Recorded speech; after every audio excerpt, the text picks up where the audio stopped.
Hello प्यारे बच्चों, good morning. कैसे हैं आप सब? टॉप ऑफ द वर्ल्ड यानी बहुत खुश, सभी बच्चे खुश हैं, स्वस्थ हैं। तो बेटा ये देखिए, ये आज की हमारी कार्यपत्र 33। तो सभी बच्चे वर्कशीट शुरू करने से पहले चैनल को सब्सक्राइब कर लीजिए, बेल आइकन को दबा लीजिए ताकि आगे आने वाली वीडियो का नोटिफिकेशन आपको तुरंत मिल जाए। तो बेटा ये आज की हमारी वर्कशीट है। आपको पता है हमें पहले क्या करना है। सबसे पहले विद्यार्थी का नाम, बच्चे अपना नाम लिखेंगे, यहाँ लिखेंगे अपने कक्षा अध्यापक का नाम। ये हमारी वर्कशीट नंबर 33। क्या डेट है? 12 फरवरी 2021। ये आज का हमारा विषय है सामाजिक विज्ञान इतिहास। ये कक्षा 8 के बच्चों के लिए वर्कशीट है। यहाँ लिखेंगे अपना सेक्शन ए, बी या सी, जो भी आपका सेक्शन हो। ये आज का हमारा टॉपिक है राष्ट्रीय आंदोलन का संगठन 1870 के दशक से 1947 तक, असहयोग आंदोलन।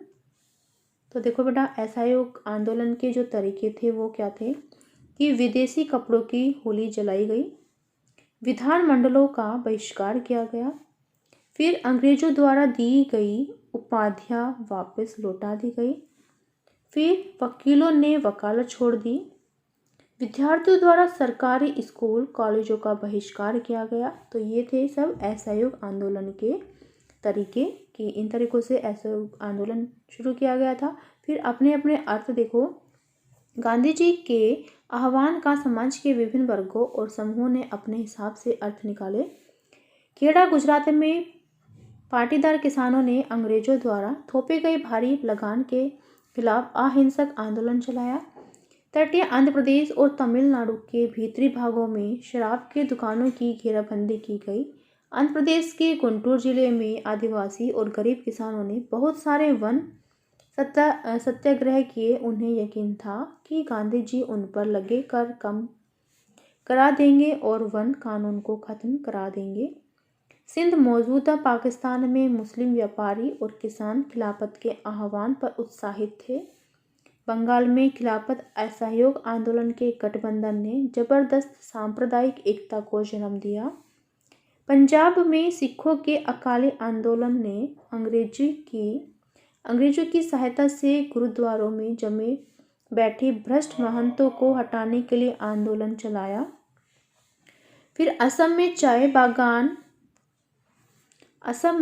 चाय बागान मजदूरों ने गांधी महाराज की जय के नारे लगाते हुए अपनी तनख्वाह में इजाफे की मांग शुरू कर दी। किसानों को लगता था कि गांधी जी जमींदारों के खिलाफ उनके संघर्ष में मदद करेंगे। खेतीहर मजदूरों को लगता था कि गांधी जी उन्हें जमीन दिला देंगे आदि। इन उदाहरणों के माध्यम से हम देख सकते हैं कि लोग गांधी जी को एक तरह का मसीहा मानने लगे थे जो उन्हें मुसीबतों और गरीबों से छुटकारा दिला सकता था। गांधी जी हिंसा के सख्त खिलाफ थे। इस कारण जब एक भीड़ ने 1922 में उत्तर प्रदेश के चोरा पुलिस थाने पर हमला कर उसे जला दिया, जिसमें 22 पुलिस वाले मारे गए, तो गांधी जी ने असहयोग आंदोलन खत्म कर दिया। तो देखो बेटा, आज का हमारा प्रश्न नंबर 1 क्या है? आपके विचार से असहयोग आंदोलन का क्या अर्थ है? तो आप मुझे बताइए कि आपके विचार से जो असहयोग आंदोलन है उसका क्या अर्थ है। तो चलिए देखते हैं इसका उत्तर। ये देखिए, ये हमारे प्रश्न नंबर 1 का उत्तर है कि मेरे विचार से असहयोग आंदोलन का अर्थ है सहयोग न करना। गांधी जी का मानना, ठीक है, ना भी आ जाएगा यहाँ पर। गांधी जी का मानना था कि यह मुट्ठी भर अंग्रेज हम पर इसलिए शासन कर रहे हैं क्योंकि हम इनका सहयोग कर रहे हैं। अंग्रेजों को यहाँ से भगाने के लिए असहयोग आंदोलन की शुरुआत की गई थी। ठीक है, तो यहाँ पर हो जाएगा मानना। ओके, फिर नेक्स्ट देखो बेटा, फिर नेक्स्ट है हमारा प्रश्न नंबर 2। असहयोग आंदोलन में कौन कौन से तरीके अपनाए गए थे? तो बेटा ये देखिए, अभी हमने पढ़ा था, यहाँ पर देखो ये है असहयोग आंदोलन के तरीके। तो ये जैसे कि विदेशी कपड़ों की होली जलाई गई, विधानमंडलों का बहिष्कार किया गया। सेकंड, फिर थर्ड, अंग्रेजों द्वारा दी गई उपाधियां वापस लौटा दी गई। फोर्थ है वकीलों ने वकालत छोड़ दी।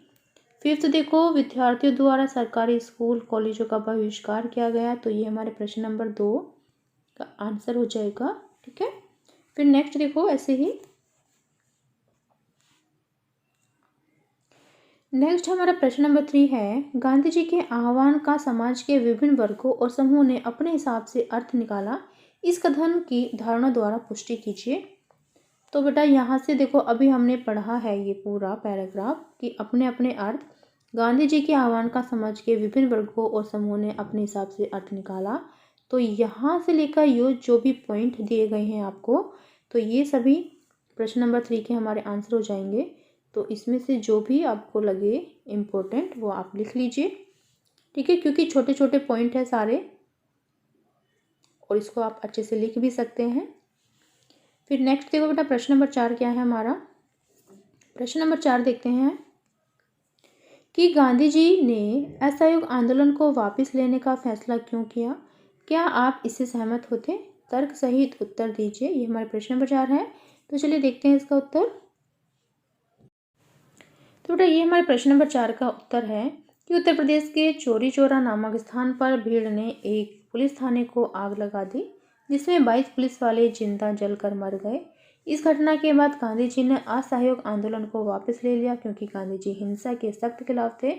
हाँ, मैं भी उनसे सहमत होती, क्योंकि आंदोलन अहिंसक था और हिंसा की जो मूल भावना है, मूल भावना के खिलाफ था। ठीक है, तो ये हमारे प्रश्न नंबर 4 का आंसर हो जाएगा। हम लिख लेते हैं। फिर नेक्स्ट देखो बेटा, नेक्स्ट क्या है। फिर नेक्स्ट है कोविड के संदर्भ में उचित व्यवहार संबंधी संदेश। कोविड-19 के विरुद्ध लड़ाई में सुरक्षित रहने के लिए मास्क पहने। तो ये थी आज की हमारी वर्कशीट। सभी बच्चे इसका रिप्लाई करेंगे। मिलते हैं कल नई वर्कशीट के साथ। आपका दिन शुभ हो। Have a nice day. Bye bye बेटा। वीडियो को लाइक कीजिए, सभी दोस्तों के साथ शेयर कीजिए। Thank you.